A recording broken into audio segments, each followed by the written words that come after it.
Hello friends. इस video series में हम बेसिक डिजिटल लिटरेसी के बारे में पढ़ रहे हैं, जो कि आईटीआई के हर एक स्टूडेंट्स के लिए इंपॉर्टेंट है। ये वीडियो स्कूल में पढ़ने वाले स्टूडेंट्स के लिए भी हेल्पफुल है। तो चैनल को अधिक से अधिक शेयर करें और हमारे साथ इंस्टाग्राम, फेसबुक, व्हाट्सएप या टेलीग्राम से जुड़ने के लिए डिस्क्रिप्शन बॉक्स में दिए गए लिंक को क्लिक करें। मुझे उम्मीद है कि आपको पिछला वीडियो समझ आया होगा। इसी तरह के वीडियो पाने के लिए जुड़े रहे ओल्ड स्कूल चैनल के साथ। ओल्ड स्कूल चैनल में आप सबका स्वागत है। जैसा कि हमने पिछले वीडियो में बात की थी, तो आज के इस वीडियो में हम विंडोज एक्सप्लोरर के बारे में पढ़ेंगे। मुझे उम्मीद है कि मेरे ये वीडियोस आपके लिए हेल्पफुल हैं और आप इनसे कुछ सीख पा रहे हैं। आप सबका इतना प्यार देने के लिए बहुत बहुत धन्यवाद। अब आज का वीडियो स्टार्ट करते हैं। आज का हमारा टॉपिक है विंडोज एक्सप्लोरर। तो विंडोज एक्सप्लोरर एक फाइल मैनेजमेंट टूल है जो विंडोज के ड्राइव के साथ आता है। इससे कंप्यूटर की ड्राइव पर फोल्डर और फाइल को रिनेम, कॉपी, मूव या डिलीट किया जा सकता है। सिस्टम के फाइल या डायरेक्टरी के नेविगेशन और सर्च करने के लिए विंडोज एक्सप्लोरर एक बहुत ही शक्तिशाली यूटिलिटी टूल बन गया है। विंडोज एक्सप्लोरर पर सबसे ऊपर के फील्ड का प्रयोग एड्रेस जैसे कि सी डॉक्यूमेंट्स को दिखाने के लिए किया जाता है। अब यह एड्रेस ज्यादा एक्टिव हो गया है।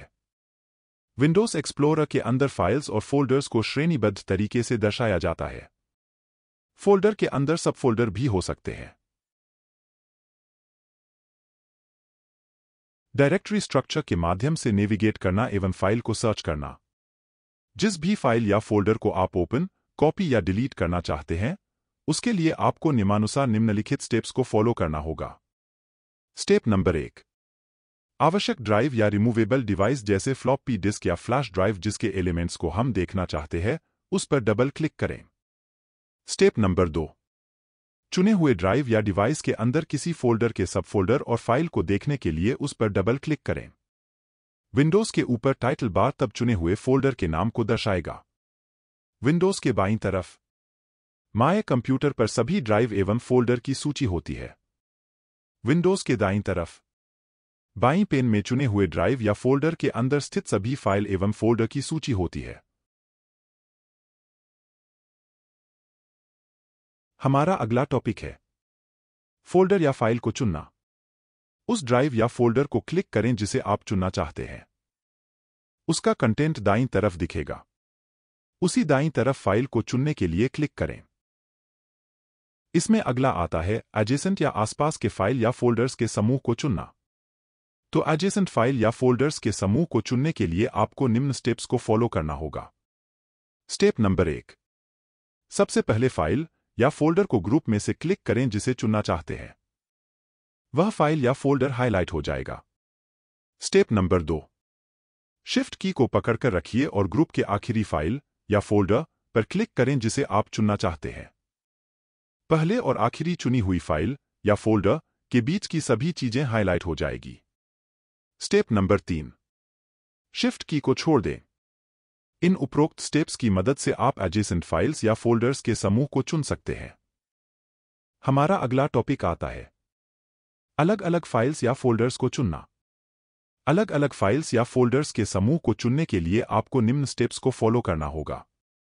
स्टेप नंबर 1, सबसे पहले फाइल या फोल्डर जिसे आप चुनना चाहते हो उसको क्लिक करें। वह फाइल या फोल्डर हाईलाइट हो जाएगा। स्टेप नंबर 2, कंट्रोल की को पकड़कर रखें और प्रत्येक दूसरी फाइल या फोल्डर जिसे आप चुनना चाहते हैं उसको क्लिक करें। जो भी चीजें सेलेक्ट की गई है वो हाईलाइट हो जाएंगे। स्टेप नंबर 3, कंट्रोल की को छोड़ दें। इन उपरोक्त स्टेप्स की मदद से आप अलग अलग फाइल्स या फोल्डर्स के समूह को चुन सकते हैं। हमारा अगला टॉपिक आता है नए फोल्डर को क्रिएट करना। विंडोज एक्सप्लोरर में नए फोल्डर को क्रिएट करने के लिए निम्न स्टेप्स को फॉलो करना होगा। स्टेप नंबर 1, बाईं पेन या लेफ्ट पेन में नए फोल्डर को हाईलाइट करें जिसमें आप एक नया फोल्डर बनाना चाहते हैं। अगर आप नए फोल्डर को एग्जिस्टिंग फोल्डर का सब फोल्डर नहीं बनाना चाहते हैं, तो ड्राइव को चुनें जिसमें उस नए फोल्डर को होना चाहिए। स्टेप नंबर 2, फाइल मेनू को चुनें और माउस पॉइंटर को न्यू कमांड के दाएं तरफ एरो के ऊपर रखें तथा सब मेनू से फोल्डर को चुनें। दाएं पेन के नीचे न्यू फोल्डर नाम का हाईलाइट हुआ फोल्डर आइकॉन दिखाई देगा। Step number 3। नए फोल्डर का नाम जो आप देना चाहते हैं उसको टाइप करें और एंटर को दबाएं। और इसके साथ ही आपका नया फोल्डर क्रिएट हो गया है तथा डिजायर्ड लोकेशन पर जो नाम आपने दिया था उस नाम का फोल्डर आपको दिखाई देगा। हमारा अगला टॉपिक आता है फोल्डर या फाइल का नाम बदलना या रिनेम करना। फोल्डर या फाइल का नाम बदलने के लिए निम्न स्टेप्स को फॉलो करना होगा। Step number 1। उस फोल्डर या फाइल को हाईलाइट करें जिसका नाम आप बदलना चाहते हैं। Step number 2। फाइल मेन्यू को चुनें और रिनेम कमांड का चयन करें। अन्यथा आप अभी के फाइल के नाम पर राइट क्लिक करें ताकि एक पॉपअप मेन्यू प्राप्त हो और फिर रिनेम को चुनें। Step number 3। मौजूदा फोल्डर या फाइल का नाम हाईलाइट होगा। नया नाम टाइप करके एंटर की दबाएं। फाइल का नाम बदलते समय यह ध्यान रखें कि उचित फाइल एक्सटेंशन का यूज करें, जैसे docx, जो कि MS वर्ड के 2007 के ऊपर वाले वर्जन वाली फाइल्स का एक्सटेंशन है, उसे एज इट इज रहने दें। अगर आप एक फाइल एक्सटेंशन को बदलेंगे या डिलीट करेंगे तो वह फाइल दोबारा नहीं खुलेगी। तो कृपया इस बात का विशेष ध्यान रखें। आपको सिर्फ फाइल का नाम बदलना है, उसके एक्सटेंशन को एज इट इज रहने दें। हमारा अगला टॉपिक आता है फोल्डर या फाइल को कॉपी करना। फोल्डर्स और फाइल्स को कॉपी करने के लिए विंडोज एक्सप्लोरर के अंदर कई सारे ऑप्शंस होते हैं। इसको करने के लिए निम्न ऑप्शन का प्रयोग किया जा सकता है। सबसे पहले आता है राइट क्लिक के प्रयोग द्वारा, दूसरा आता है मेनू बार के प्रयोग द्वारा, तीसरा आता है कीबोर्ड के प्रयोग द्वारा एवं चौथा आता है माउस से ड्रैग करना। इन सभी ऑप्शन का यूज करके आप फोल्डर या फाइल को कॉपी कर सकते हैं। आइए इनके बारे में विस्तार से जानते हैं। तो सबसे पहले बात करते हैं राइट क्लिकिंग का प्रयोग करके फोल्डर या फाइल्स को कॉपी करने के बारे में। राइट क्लिक का उपयोग करके आपको निम्न स्टेप्स को फॉलो करना होगा। Step number 1। राइट पेन में उन फोल्डर या फाइल को चुनें जिसे आप कॉपी करना चाहते हैं। Step number 2। पॉपअप मेनू दिखाई दे, इसके लिए राइट क्लिक करें और कॉपी का चयन करें। Step number 3। लेफ्ट पेन में फोल्डर पर माउस पॉइंटर को रखें जिसे आप कॉपी करना चाहते हैं। Step number 4। राइट क्लिक करें और पॉपअप मेनू से पेस्ट को चुनें। उपरोक्त स्टेप्स को फॉलो करके आप राइट क्लिक का उपयोग करके फोल्डर या फाइल को कॉपी कर सकते हैं। अब हम दूसरे नंबर पर बात करते हैं मेनू बार का उपयोग करके फोल्डर या फाइल को कॉपी करने के बारे में। तो मेनू बार का उपयोग करके फोल्डर या फाइल को कॉपी करने के लिए आपको निम्न स्टेप्स को फॉलो करना होगा। Step number 1। राइट पेन में फोल्डर्स या फाइल्स को चुनें जिसे आप कॉपी करना चाहते हैं। Step number 2। मेन्यू बार पर एडिट को क्लिक करें और ऑप्शंस की सूची में से कॉपी को चुनें। Step number 3। अपने टारगेटेड फोल्डर को चुनें। मेन्यू बार पर एडिट को क्लिक करें और फिर पेस्ट करें, अन्यथा आप कॉपी टू फोल्डर को चुन सकते हैं जो एक डायलॉग बॉक्स खोलता है जो कि पिछले टूलबार ऑप्शंस के अंदर दिखाई देता है। उपरोक्त स्टेप्स की मदद से आप आसानी से मेनू बार की हेल्प से फोल्डर या फाइल को कॉपी कर सकते हैं।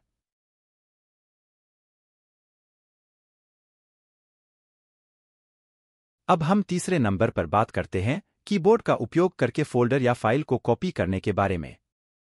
कीबोर्ड का उपयोग करके फोल्डर या फाइल को कॉपी करने के लिए आपको निम्न स्टेप्स को फॉलो करना होगा। Step number 1। राइट पेन में फोल्डर्स या फाइल्स को चुनें जिसे आप कॉपी करना चाहते हैं। अपने कीबोर्ड पर Ctrl+C को दबाएं। Step number 2। डेस्टिनेशन फोल्डर को चुनें। अपने कीबोर्ड पर Ctrl+V दबाएं। उपरोक्त स्टेप्स की मदद से आप आसानी से कीबोर्ड की हेल्प से फोल्डर या फाइल को कॉपी कर सकते हैं। अब हम चौथे नंबर पर बात करते हैं ड्रैगिंग ऑपरेशन का उपयोग करके फोल्डर या फाइल को कॉपी करने के बारे में। ड्रैगिंग का उपयोग करके फोल्डर या फाइल को कॉपी करने के लिए आपको निम्न स्टेप्स को फॉलो करना होगा। Step number 1। राइट पेन में फोल्डर या फाइल को चुनें जिसे आप कॉपी करना चाहते हैं। बाएं माउस बटन को क्लिक करें और पकड़े रहें। Step number 2। अगर आप उनको एक अलग ड्राइव के अलग लोकेशन पर कॉपी करना चाहते हैं तो उनको ड्रैग करके डेस्टिनेशन फोल्डर पर लाएं और माउस बटन को छोड़ें। Step number 3। अगर आप उनको उसी ड्राइव के अलग लोकेशन में कॉपी करना चाहते हैं तो कीबोर्ड पर लेटर C को पकड़े रहे जब तक आप उनको ड्रैग करके डेस्टिनेशन फोल्डर में नहीं लाते। अब आप लेटर C और माउस बटन को छोड़ दें। यह सुनिश्चित करें कि आप कॉपी की गई फाइल्स को डेस्टिनेशन पर छोड़ते हैं। जब आप इस पर ड्रैग करेंगे यह हाईलाइट हो जाएंगी। अगर आप अपनी फाइल खो देते हो तो यह अच्छा रहता है कि आप डेस्टिनेशन फोल्डर के ऊपर के फोल्डर को जांचें और देखें कि कहीं आपकी कॉपी की हुई फाइल यहां तो नहीं आ गई। हमेशा याद रहे आप अनडू फंक्शन का प्रयोग दिए गए कमांड को अनडू करने के लिए प्रयोग कर सकते हैं। इसमें फाइल की कॉपीइंग भी सम्मिलित है।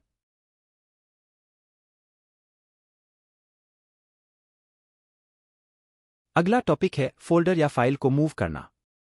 विंडोज एक्सप्लोरर का प्रयोग करके आप फोल्डर्स और फाइल को उसी तरीके से मूव कर सकते हैं जैसा कि कॉपीइंग के लिए हमने पिछले स्टेप्स के बारे में पढ़ा है। इसमें सबसे पहला स्टेप आता है राइट क्लिक करें और कॉपी की बजाय कट को चुनें और उसके बाद पेस्ट को चुनें।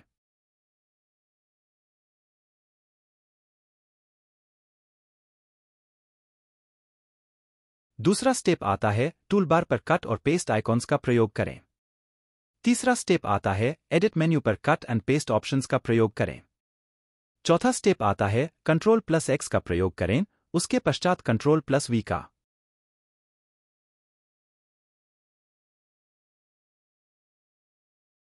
पांचवां स्टेप आता है अपनी फाइल को नई लोकेशन पर ड्रैग करें।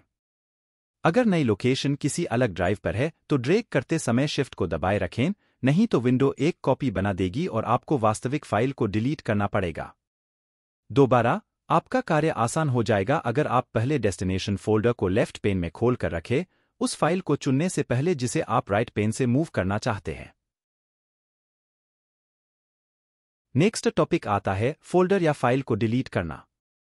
विंडोज एक्सप्लोरर के हेल्प से फाइल्स या फोल्डर को डिलीट करना बहुत ही आसान है। यहां पर भी आपके पास कई तरीके हैं, जिसके लिए आपको निम्न स्टेप्स को फॉलो करना होगा। स्टेप नंबर 1, फाइल या फोल्डर को चुनें और टूलबार डिलीट आइकन को क्लिक करें। स्टेप नंबर 2, फाइल या फोल्डर को चुनें और कीबोर्ड पर DL की को क्लिक करें। स्टेप नंबर 3, मेन्यू बार पर फाइल को क्लिक करें और डिलीट चुनें। स्टेप नंबर 4, फाइल या फोल्डर को राइट क्लिक करें और पॉपअप मेन्यू से डिलीट चुनें। स्टेप नंबर 5, फाइल या फोल्डर को चुनें और डेस्कटॉप पर रिसाइकल से उसे ड्रैग करें। जब आप फाइल या फोल्डर को डिलीट करते हैं तो विंडोज आपसे डिलीट करने की पुष्टि करता है, तथा यस बटन पर क्लिक करने से पहले यह ध्यान रहे कि आप सही फाइल को ही डिलीट कर रहे हैं। आज के वीडियो का लास्ट टॉपिक है विंडोज सर्च। विंडोज किसी डायरेक्टरी से फाइल को फाइंड करने में मदद करता है। यह विंडोज के ऊपर दाएं कोने में सर्च फील्ड से ढूंढने के लिए फोल्डर को जांचता है। अब विंडोज एक्सप्लोरर सर्च के परिणाम से चुने हुए डॉक्यूमेंट के प्रीव्यू को देने में भी सहायक है। आप इस ऑप्शन को मेन्यू टूलबार के दाईं तरफ से एनेबल्ड और डिसेबल्ड कर सकते हैं। आज के लिए बस इतना ही। मुझे उम्मीद है कि आपको आज का लेक्चर समझ आया होगा। नेक्स्ट लेक्चर में हम विंडोज के कंट्रोल पैनल के बारे में तथा विंडोज कंट्रोल पैनल में अवेलेबल प्रमुख टूल्स के बारे में पढ़ेंगे। तब तक के लिए बने रहे ओल्ड स्कूल के साथ। Thanks for watching.